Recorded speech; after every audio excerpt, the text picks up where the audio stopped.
Welcome to the Get Offset podcast. My name is Emily. My name is Andrew. And my name's Bruce. Oh, yikes. I'm kidding. Where There's did no that come Bruce. from? I was like, Finding Nemo? uh, uh, Fish uh, are friends, not food. that. Yep. Just say the shark from Finding Nemo. I don't do names. Well, you should. Yeah, you're right. You're very right, and I'm very wrong in this matter. Well, okay, fine. I'll pick my battles. You just won. It's okay. And I picked well. Obviously. And I chose poorly. Another movie reference there. Yep. I'm choosing not to go down that rabbit hole. Oh, okay, but you get that one, right? I think so. Then tell me what it is. It sounded like the battle uh, of the wits from Princess Bride. No, it was from Indiana Jones and the Last Crusade. The Crusader says he chose poorly. Oh, that's right. Yes. I should know my Harrison Ford movies better. Oh, yes, you should. We need to keep talking about Harrison Ford, but I feel like we exhausted that in a previous episode. Yeah, I don't know. Every time I think about Harrison Ford's acting history, I think of there's a spin-off Star Wars movie called Fanboys, and they're arguing about whether or not Harrison Ford has ever done a bad movie. And like in their van as they drive past a billboard for I forget which Harrison Ford movie it was. It was one of those just like it just tanked at the box office kind of deal. There was one where he was like a newscaster, and I think maybe it had Anne Hathaway in it. And I will say, and I can acknowledge this, not a good movie, but a movie I enjoyed watching thoroughly. And if it was on, I would watch it. I would watch it all the way through. I think it might have been. Let's see here. I'm going through his movies history now. Um, I can't remember. Anyways, there's a billboard for one of the less memorable movies he's ever done. And I thought that was a very funny movie. First person to send us a message with what movie Andrew is talking about, I will send a Get Offset 1 inch button to. Aw, that's sweet. Yes. And to clarify, Yes. we're talking about the movie featured on the billboard in Fanboys as they're arguing about whether or not Harrison Ford has ever done a bad movie. Mm-hmm. Bonus points if you send proof. Extra bonus points. Extra bonus points. Um, awesome. So, what are you drinking, Andrew? I'm drinking water. Fun. And I will be drinking water and other non-alcoholic varieties until Easter. Oh, you gave up alcohol for Lent? I did. Mm, Yeah. So we're at a week and a half in. yeah. Yeah. Dry as California's um, irrigation systems. How you feel? How's your complexion? Honestly, I haven't noticed that much of a difference, and I haven't lost any weight. So, Mm. Well, it's my understanding when people give up alcohol, sometimes their sweet tooth intensifies. oh, that definitely happened. Yeah. Yeah, I went out for a late night craving hunt and I was deciding between donuts or ice cream, and I ended up with all of that plus pizza Mm-hmm. from multiple different establishments. It Yeah. was an outing. I'm sure. Yeah. My favorite part about that whole outing, though, well, I was happy with it, but the best part of the whole outing was I saw someone in the aisle at Safeway with a Mohawk man bun, and I wanted to go introduce myself and be friends, but I chickened out. Aw, But it that is was that is intense. That's I like just well wanted to know what done. kind of a person like would be willing to commit to that level of, wow, okay, you do you. Yeah, I admire that. That's like I think about 23 was the age where I stopped judging people for that kind of stuff and just started admiring it.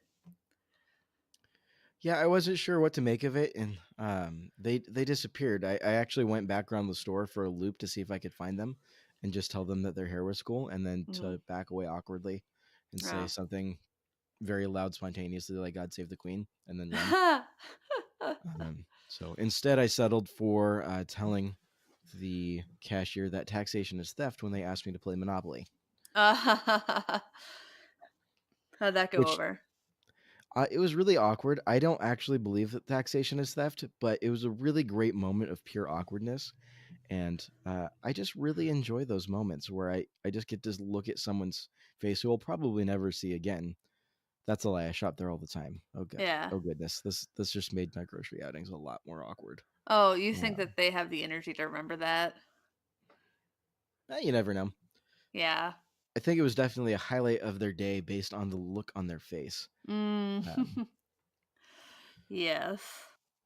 anyways, that's my story about what I'm drinking and what I'm not drinking. Mhm. I'm pretty happy with it. So Nice.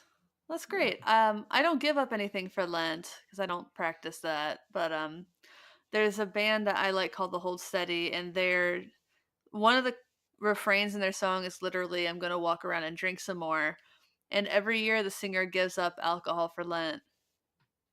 He's No, pretty religious, yeah. Well, I am also drinking water, but it's just a smidge of water I've put into a Crown Royal whiskey.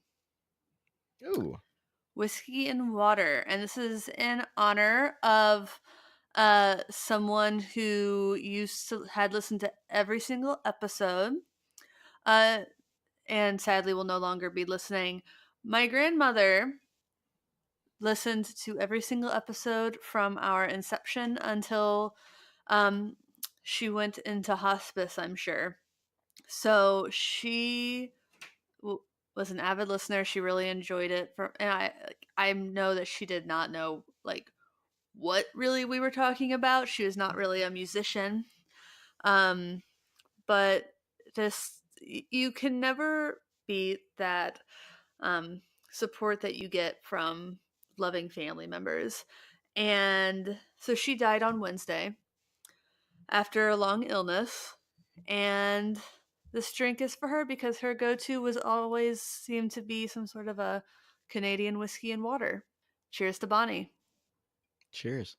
Mm-hmm. Yep.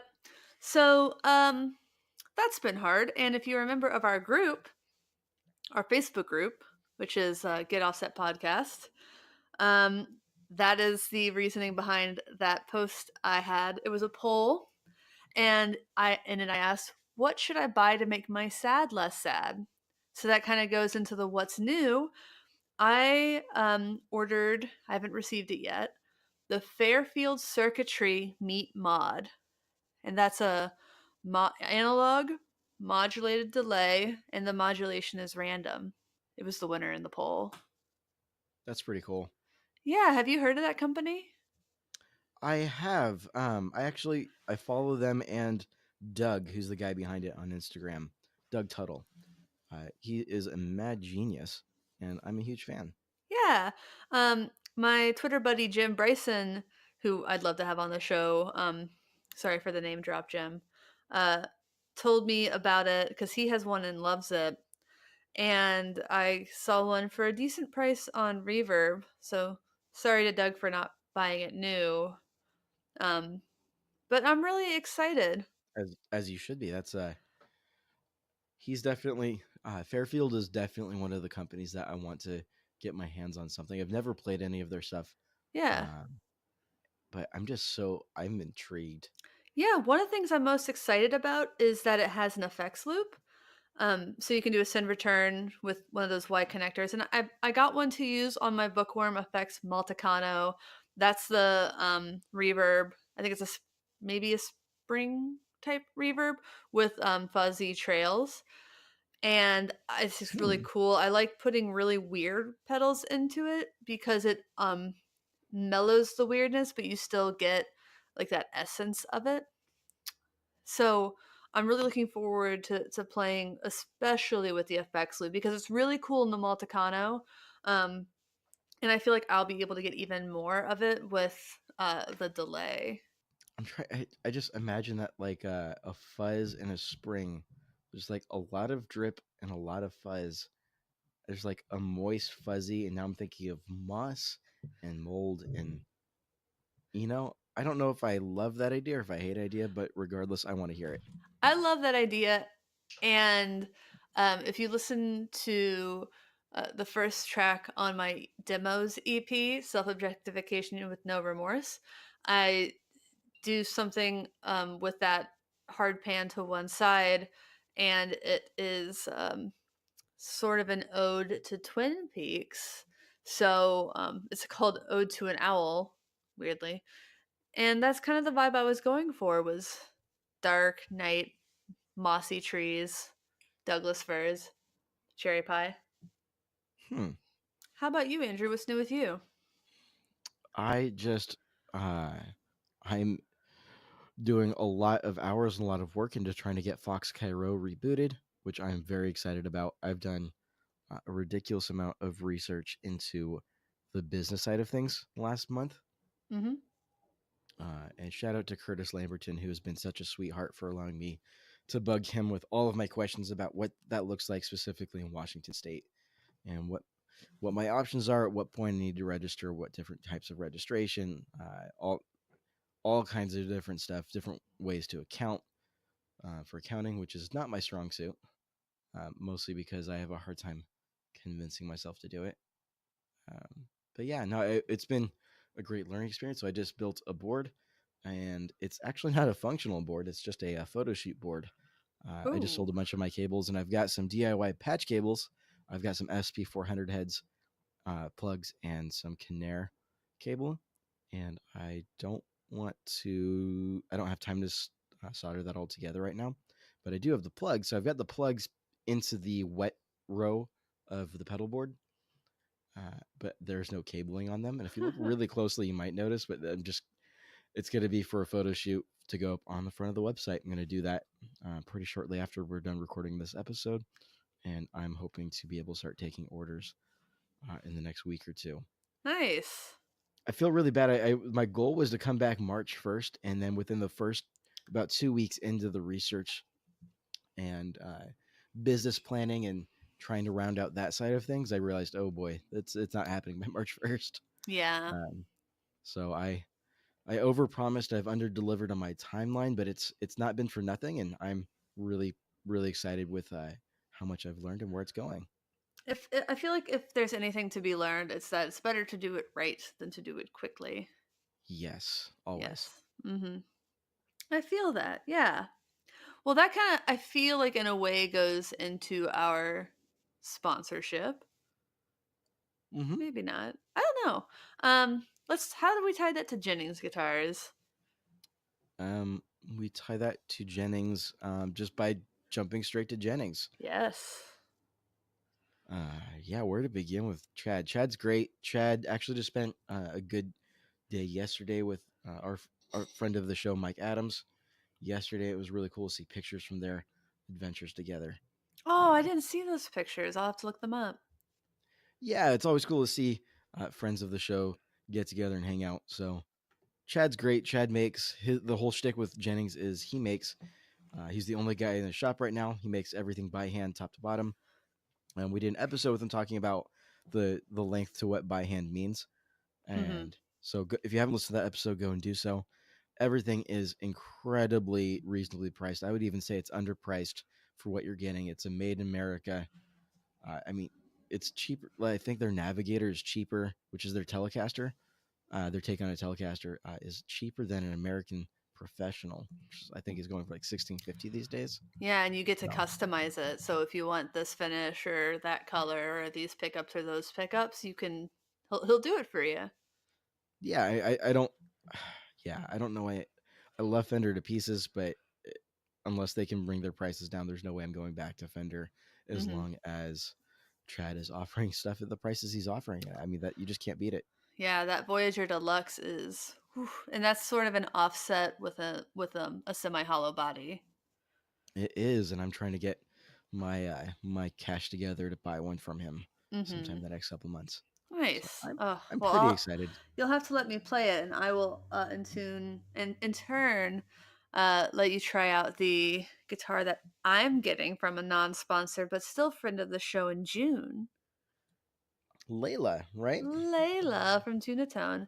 So the plan is I'm going to take the train up to see her at the Vancouver Guitar Festival at the end of June. And uh apparently the guitar that she's building me is going to be her show model. So she'll be showing Ooh, that and then I get to take it back with me on the train. I'll be staying with her and a friend while in Vancouver. I think I'm just doing overnight. So if anybody out there listening, if you're planning on going to the Vancouver Guitar Festival, let me know. I'd love to hang out. I'm hoping to capture some kind of content or get some sort of like writing gig while I'm up there. Um, but whether it's for the show or for somebody else, yeah, I'd love to hang out and chat. Whether or not you're a builder, uh, just about life and guitars. I think that would be fun. on the topic of builders, do we want to get into our topic for the day? Yeah, and the Vancouver Guitar Festival goes very well into that. Not just because Layla is going to be showing, but a big player in that festival and one of the driving forces behind it, to my understanding, is another woman who's a great luthier named Meredith Coloma from Vancouver. So it's March. Do you know what that means, Andrew, other than Lent? Um, that means March Madness, which Oh, I yeah. don't follow whatsoever. Well, it also means it's Women's History Month. Yay! Yay. Um, I I think Women's History Month is important. Just like I think February is important for Black History Month. Um, and I feel bad about snoozing on Black History Month because there's so many great players and builders and everything. But February was a rough month for me. Don't want to make it too personal. But this week or last week, March 8th, I had time to put together a few lists. And March 8th was International Women's Day. I put together two lists. One of a few players I like a lot, and then I also put together a list you can find at getoffsetpodcast.com, just a list of women builders. And this is a list of guitar builders, pedal builders, people who make straps and accessories, women who make amps, um, cis women, trans women. Just I tried to make this list as inclusive as possible. And this is something that I've heard other people say that they wish they had for a really long time. Like, why isn't there just a list? Like, if I want to buy a new thing and I want to support a woman, um, how can I do that? How do I know who does support women, who doesn't, who hires women, who doesn't, what businesses are owned by women or co-owned by women? So I put together this list, and I've been really excited because I keep getting people reaching out to me, asking me to add them to the list or add this person or that person to the list. And I'd really be so excited if all of our listeners went to the website, looked at the post about builders to support for Women's History Month, and let me know who am I missing, because I would love to make this an actual resource for like a living list of women who and non-binary people who are building and who are a part of this community and maybe don't get all the attention that they should get. There's some great builders on that list, so Yeah, definitely and worth some might mentioning. surprise people too. Like, were you surprised by any of them, Andrew? Nothing comes to mind immediately. I knew about half of them, Yeah. and I I think what I was surprised by was the fact that I wasn't aware of about the other half, and so I spent a little bit of time going through the websites and just thinking, wow, how have I never heard of these people? Like, this is awesome. Yeah. PRS is what that personally surprised me, but She Shreds just did a whole either a large article or a series on all the women at that company who make it work, including women in leadership. So that's something I recommend reading. Um, Petals was interesting. I feel like there are a lot, well, not a lot. Well, yeah, there are a lot of women who are luthiers on their own and sort of build on their own. That was a little bit harder to find with guitar pedals. There were a couple, but it seems, and there's something wrong with this, that few include Heather Brown Electronics, Frantone, and Rabbit Hole Effects, and Third Power, which is technically an amp company based in which Nashville. which I've heard nothing but good things about. I've heard great things about. Well, they don't even just do amps. I thought they just did amps, but they do um, like drive pedals and she winds pickups. What? Yeah, they See, sell. I've only ever seen the amps. I've never seen anything else from them. I know, and it's the other. I think the other day, Aaron Abubo from the Gear Slum was asking about people like small shops that made pickups, and I didn't even think about Third Power. Yeah, that's crazy.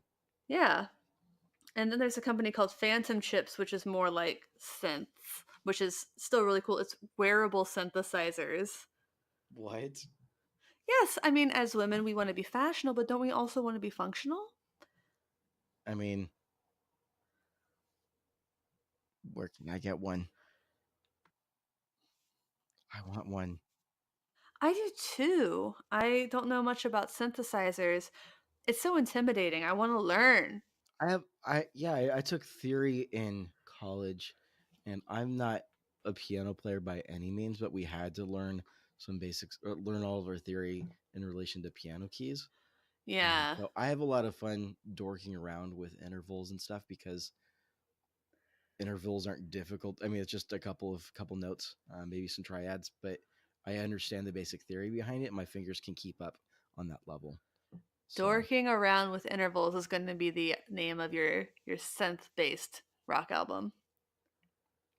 yeah, or Or we could call it "Synth You've Been Gone," oh. and then just do entirely synth covers of Oof. classic classic songs. Yeah. I kind of like that. Huh. You know what goes great with synths? Dwarfcraft devices. Oh, Yes. And I love playing. I love hearing. I love playing their pedals. I love hearing their pedals played with synths, especially since Ben tends to do um some of their videos on his synthesizers. one of my favorite because I've got a little Casio keyboard I'll use to just play around with my effects. I'll just run it through my whole effects board, and Mm. by far my favorite combination is my data corruptor and my pyramids flanger from both of those are from Earthquaker devices. Your unusable pedals. They're so usable as synth because the Mm-hmm. it's not an arpeggiator, but it's like an arpeggiation of just the flange half of the sound. Mm-hmm. Is that's an option? It's there's a step mode and a random mode where it like randomly arpeggiates or step arpeggiates the flange. And if Yeah. you run it full wet, it kind of just works as an arpeggiator. So I run the data corruptor into that, and I Huh. just get crazy step mode arpeggiated nonsense that's kind of filtery.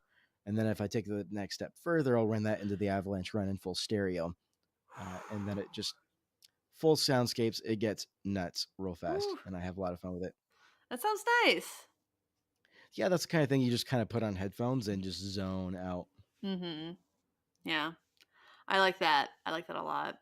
Um, yeah, I'm really proud of this little list I put together. As you should be. I feel like when it comes to Women's History Month and International Women's Day, I tried to in the groups I was in start threads like name your favorite women who are players, and that never disappoints. I always find out about new awesome women. Um, so it's really fun for me. I feel like builders get talked about a little bit less. I would love to just like quickly kind of go through some of this list if it's okay with you. I think that's an excellent idea. Yep. So first on the list, because how could I not make her first? Layla from Tuna Tone Instruments. Layla is, kind of a new builder in terms of just how long she's been doing it. Um, but gosh, her guitars are so unique and so lightweight, and affordable, and I'm pretty sure her build schedule is full through 2019. So if you're interested in a build from her in 2020, I really recommend reaching out to her sooner rather than later. Meredith Coloma, I also mentioned. She's a very skilled builder up in Vancouver. She even offers guitar workshops, and she's not even 30. So, man, makes me feel like I've been wasting my life. But I would really love to go to one of her. I think she does like 7-day workshops where in the end you have a fully built guitar. So that's something I would love to do. I've seen pictures. Um, it looks pretty great. She also does acoustic workshops, I believe, and I think ukulele workshops. Hmm. Megan Wells, who I believe is also commissioning a guitar from Layla at Tunatone. I think our guitars are going to be built side by side, which is really makes me geek out a little bit. If you want to learn more about Megan, check out Adam Rohr's podcast, Let Him Hear. He did a great interview with her. Um, and she's based out of California. Eve Meister out of Montreal builds steel string acoustics and lap seals, which is dope. Um, and Linda Manzer has been making guitars in Canada for over 43 years. She's known for her arch tops, flat top acoustics, and crazy harp guitars. Like when she made for Pat Metheny has 42 strings and 3 necks. Wow. I can't. You'd have to keep that temperature and humidity controlled, if nothing else, just so you don't ever have to tune it ever again. Oh, right. Can you imagine if Wow. everything went flat like 30 At the cents, oh, well, then you just wouldn't be playing at 440 anymore. which is the only way to play. I once worked at a guitar event and someone really wanted one of the speakers, I'm not going to name names, to play. And he was really excited. He was talking to the person's assistant, who's just, she's a woman, but she's not a guitarist. She doesn't know. And he's trying to tune the guitar for this person. He says, "Do you know if he plays in 440?" And she looks at him. She's like, I don't, I guess. And then someone else there was like, "I'm sure he plays in 440." It's like, oh gosh. I digress. But did they? What? Yeah, he played in. Okay. Of course, he plays in 440. Every once in a while, I meet someone who plays in 432 and is very proud about it.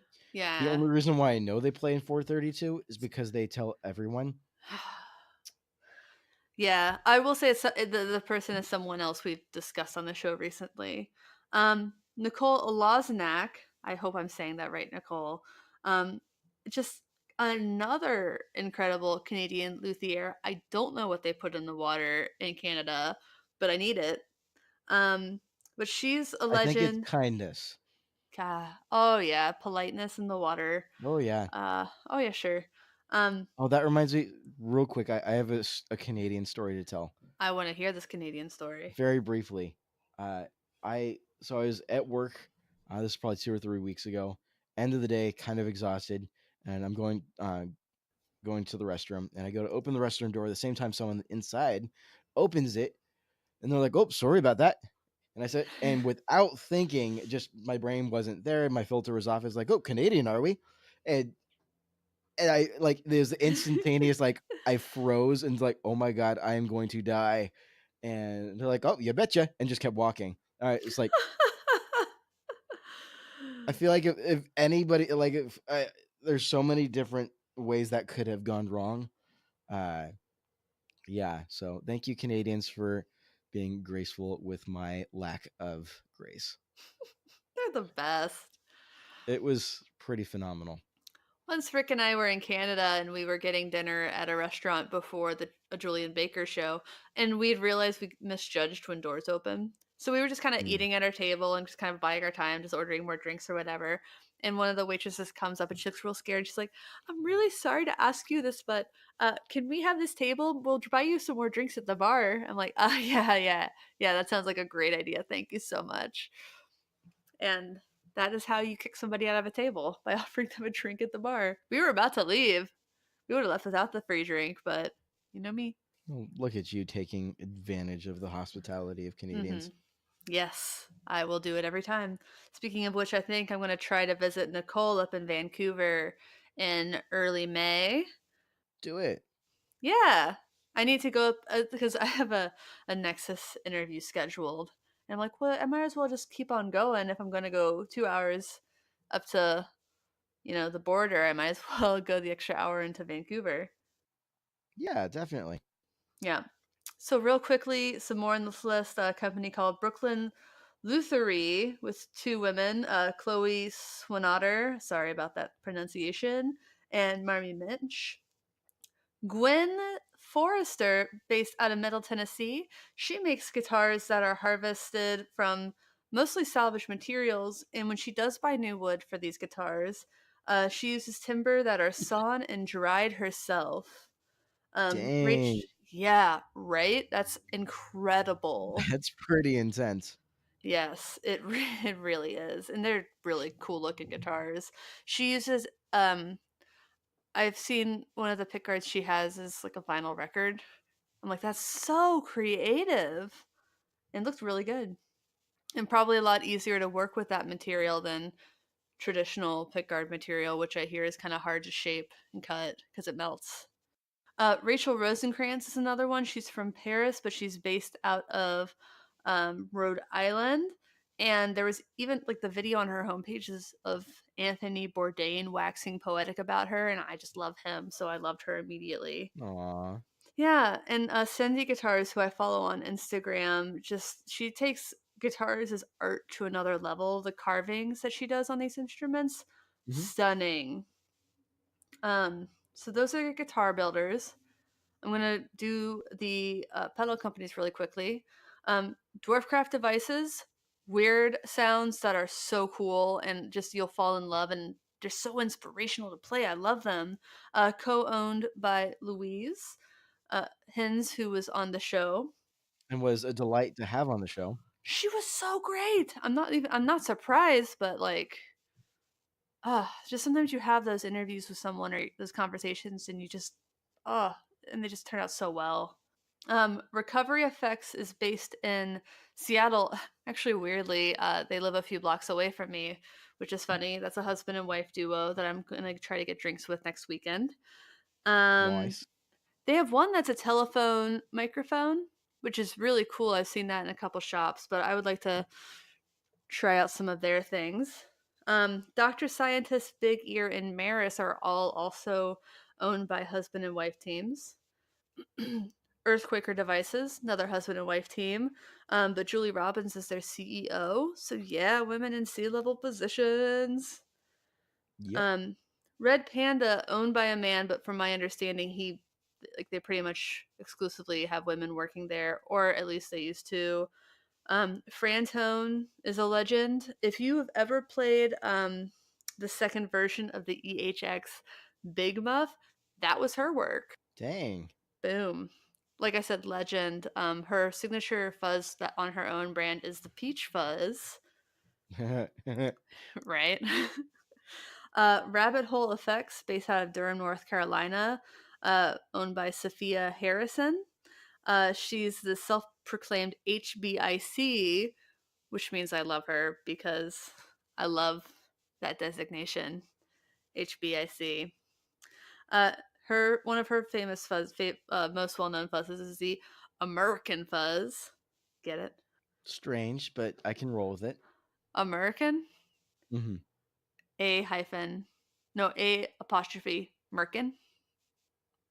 Okay, Why even have the A? why not? I, you know, I'm gonna pick my battles. Yeah, it's wise. Check out the 60 Cycle Hum YouTube channel. They did a video with her. Um, Next, and I'm almost done, friends, I promise. Fuzzrocious Pedals, co-owned by Shannon oh gosh. I'm sorry, I'm not You gonna. can do it. You could do it. I believe in you. Radajiski? Radajeski? Radajeski. Yeah. It was a good try. She probably hand paints more pedals than anyone in the industry, and she's also been doing it the longest. And she's brought her daughters in on the game, which is pretty cool also. Aw. Phantom chips we talked about, Synthan pedals, and now accessories. Copper Piece, also based in Seattle. You, I promise, have seen her guitar straps. They're ones with little pockets for a pick, just right where your heart would be. Hmm. Um, she used to have a brick and mortar shop in Ballard in Seattle, and I went down there once. I showed her a picture of one of my guitars, and I said, I was hoping to get a strap for this. And she was like, oh, I know exactly what you need. Went back, grabbed a swatch of fabric, and said, how does this look? Had it to me pretty quickly thereafter. They're not cheap, but man, these are nice straps. Uh, and Jaylen, just a great person. Love her to death.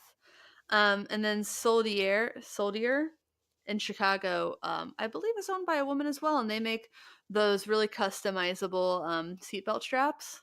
And I Hmm. have one that's a Wilco strap, and Hmm. it's one of my favorites. I went seatbelt strap, I love them so much, and I've bought other straps since then, but that's my favorite now. I need to get a nice strap because none of my straps are. Nice. Yeah, Yeah, I'm sorry. Yeah, those are two options for you. I will definitely consider. Yeah, copper piece ain't cheap, but I'm sure it will last a lifetime. That's the idea. Yeah, I think Phoebe Bridgers has one. Oh, crazy. Alanis Morissette definitely does. I think uh, Thunder play use them. That's a local-ish band. Yeah, I didn't realize that before I moved up here, and then I heard someone mention that they were local. I Uh was like, huh. whoa. I remember they used to sell a shirt called that said "Grab her by the Thunder." Yeah, I'm really proud of that little list. I want to put together more like it. So if there's anyone in the list that I missed, let me know. I also want to know who are the women doing like YouTube demos, because I just think creating these resources could be really valuable to some people, because I know we've talked about this before, but representation is very important. Oh, absolutely. Yeah. I think someone we should start with on that list should be Anne Sulikowski. Oh yeah, I mean she is at the top of that list for me. Yeah, so I've got this strange idea, if you don't mind me going and taking this idea for a walk here. Yeah. Um, so I really like that the companies that had Ryan Adams on as a signature artist. I like that they all dropped him. I like that JHS and Walrus are both working on rebadges and trying to figure out what's going on next for them. I really appreciate the statement that makes. But once everybody's done sorting out the initial fallout, I'd love to see JHS and Walrus and Benson um, bring on some bring on a female signature artist to replace Ryan Adams completely on the Oh, roster. I I think love that would be that. super rad. Yeah, I love I that don't idea. I don't obviously own any of those companies. I don't know what that would look like for them to do or what their process is for onboarding a signature artist. But I think that would be super rad to take that statement to the next level. Not that that's going to be something that's going to happen anytime immediately soon. I know JHS just this last week released the rebrand for for their Ryan Adams signature pedal. Mhm. But yeah, Yeah, they not looking released for that. anything immediate. I just want to throw that Oh. if anybody from those companies is listening, please. I think that would be super cool. Yeah, and there are just so many options. Immediately my mind goes to like Julian Baker with Walrus, because I know she already plays several of their pedals and adores them, and I know that they've had her in at the shop, and I just think she's one of the most inventive players currently, just period. So I think that would be so great to see. Uh yeah. What about you? What do you think would be a good pairing with someone like JHS?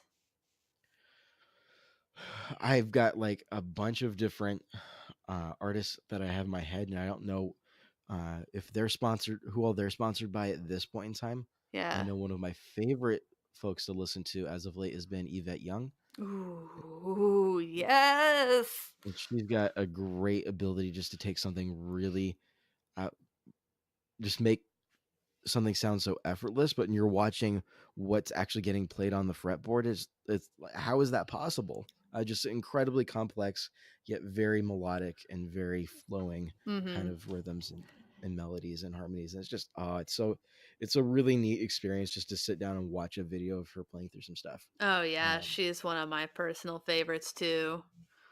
I know she's in a touring band, and I think that would be great. I think yeah, I think that's I'll just leave it at that. I've got bunch of different other artists Mhm. in my head. I know Sarah Lipstate is already taken for signature pedals Yeah. through the Moon Canyon. Oh, Um, which is a pedal I just adore.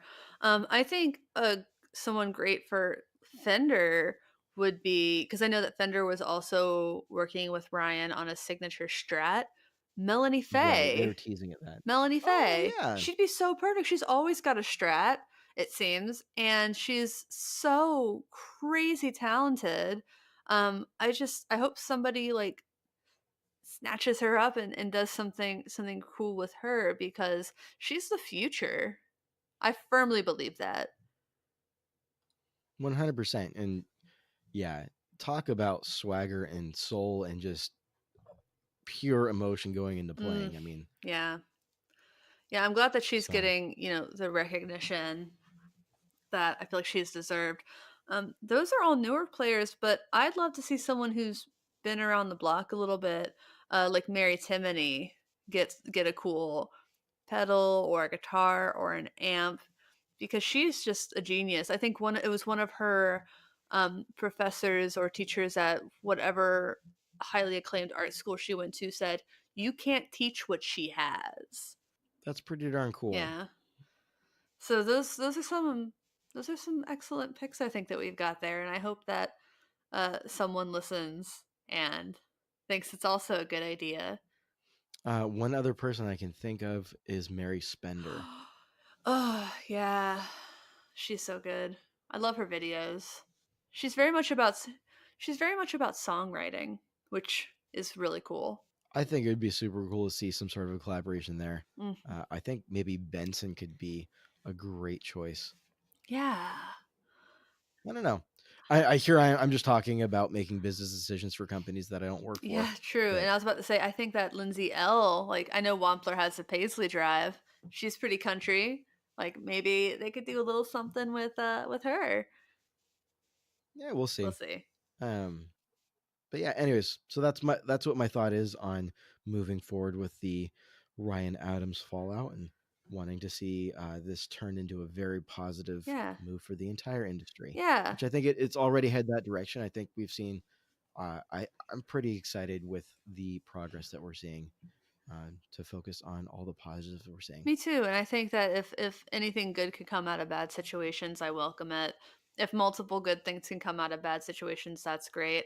Something that I kind of want to do is I know I've talked about being a Ryan Adams fan for since I was 12, um, but I've assembled all my Ryan Adams records, my Ryan Adams shirts, posters, all that kind of stuff. I want to put it in a pile and take a picture.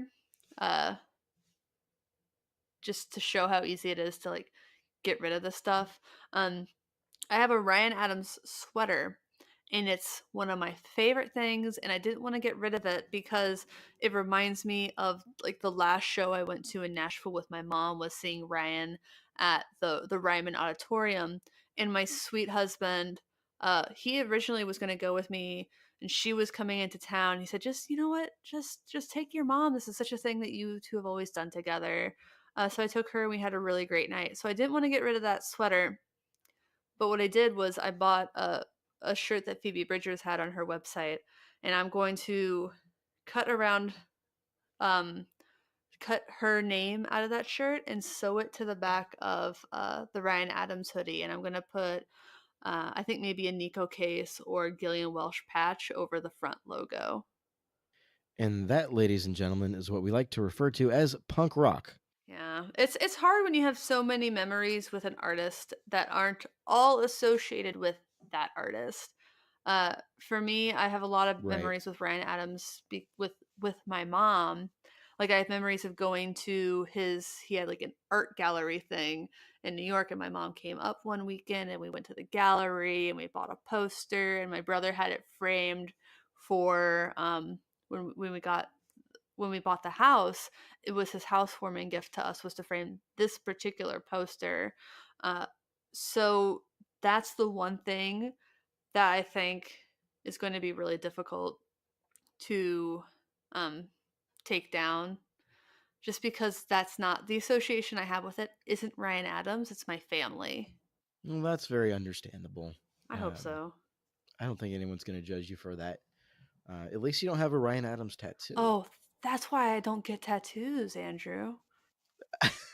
So true story. I remember the where I was when I found out about the allegations against the member of Brand New. Oh, yeah, that one screwed up a lot of people. At a, I was at work, and one of my um, coworkers, who's probably the one that I was one of the most friendly with, and this poor dude had brand new tattoos Oh, up and down his right oh arm. His right arm was no. m- like half dedicated to brand new album art and stuff like that, all up and down. Oh, and it's all the And statutory rapist. Oh no. yeah, so just all over his arm, and he just the look on his face as he's just sitting there reading on his phone, the as everything's coming out, like while we're at work. And I Um, assume he immediately believed the women, right? he was yeah, oh yeah, he was just like, oh my goodness, like, geez, I don't. And yeah, we went out to lunch after. I mean, good on Um, him for but I what I think would be brilliant is that if and I'm sure some shops do this, if you have a tattoo of someone who ends up being like a monster, it'd be really nice to get a discount on a tattoo to cover up that garbage. Like, I think of all the people who definitely um, have tattoos that say, "Oh, my sweet Carolina." If a tattoo shop could be like, "I'll give you a discount on covering that up because you shouldn't have to associate yourself the rest of your life with, an abusive person." right. I think that'd be nice. Well, anywho, Or just make friends with tattoo artists because they're typically wonderful people. or you could just do it the old-fashioned way, and you get a 7 gauge string and a ballpoint Don't pen. do that. Don't recommend that. I don't we cannot recommend that. Do not do that. Listeners, don't. You're gonna get an infection. Don't I can't say I recommend doing it, but I can say that I have at least one coworker who has a number of stick and pokes that Oh, they did on themselves. dude, did I tell you I used to do airbrush tattoos at a theme park for my job? Like, that was my job growing up. No. Yeah, I used to do airbrush tattoos, and every once in a while, like, the most expensive tattoo we sold was $20. Yes, that is expensive for something that lasts a day. But those were the big ones. But occasionally someone would come up to me and be like, "What they cost?" And I say, "The prices range from 6 to $20." And they'd be like, and they'd scoff and be like, "I get a real tattoo for that." I'm like, "Not anywhere that you should get a real tattoo. Not Should you anywhere get" that's not gonna give you Yeah, hepatitis. like, you should not buy a tattoo the size of a boxing glove for They pull out the $20. razors, they pull out the razors, start prepping the site, and they're rusty and Once a 10-year-old boy came up and he's like, "How much?" He's like, "What they cost?" I'm like, It's 6 $20." And he's like, "Well, I got me a real one." I'm like, "Yeah, yeah, sure you do." And, for the mhm. accent, I'm from rural Ohio. This theme park was not the classiest of theme parks. Um, but later the kid came back and said, "You don't believe me, do you?" I'm like, I'm in Calgary." He's like, "I'm 12." I'm like, "No, I don't believe you have a real tattoo." And he pulls up his sleeve and, hand to God, he had a little devil boy tattoo on his arm. And it looked and I'm sure this is what happened. Like, someone's funny uncle gave him a tattoo in the basement with a tattoo gun or a stick and poke because wow, who gives a child a permanent little cartoon tattoo? That's pretty frightening. Yeah. At the same time, that's also humorous because I am so removed from the situation. I'll be laughing about that No, I later. laugh about it sometimes. I feel bad for that kid, but I think that kid felt pretty good about that tattoo at the time. Reminds me of the kids from Talladega Nights. They're like, "I'm all jacked up in Mountain Dew. We just threw Grandpa's war medals off the bridge." Anarchy, I don't know what it is, but I love it. It's my Exactly. favorite. Yeah, that's Yeah. kind of that's what I'm imagining right this moment when I think of a 12-year-old with a devil tattoo on the shoulder. Yeah, there were actually some girls in my middle school, now that I think about it, who on their 13th birthday, their dads took them to get tattoos, like tramp stamp. I'm sorry, I shouldn't say that. It took them to get tattoos, like, on their lower back. Yeah, Bad. I'm sorry, like, come on. 13 is too young to do anything permanent. It's too young to do anything permanent. I still couldn't get a tattoo because I couldn't decide. I joked to my husband I wanna get a tattoo that says, "I don't wanna dick around, I just wanna devastate." He doesn't think it's as funny as I do. I probably side with Rick on that one. Listeners, if you just if you think I should get that tattoo, let me know. On that note, On that note, yeah, let's why don't we put the kibosh on this one? yes. It's a beautiful day in Seattle and I would like to enjoy it. Yeah, it's a great day out, and I've got a photo shoot to do. Hopefully, while there's still some natural light, and I Nice. think before actually no, before I do that, I might go to the zoo. Oh, We'll see. I don't know yes. yet. That'd be so fun. Yeah. So to everybody listening, thanks for listening and thanks for understanding. Alrighty, bye. Bye.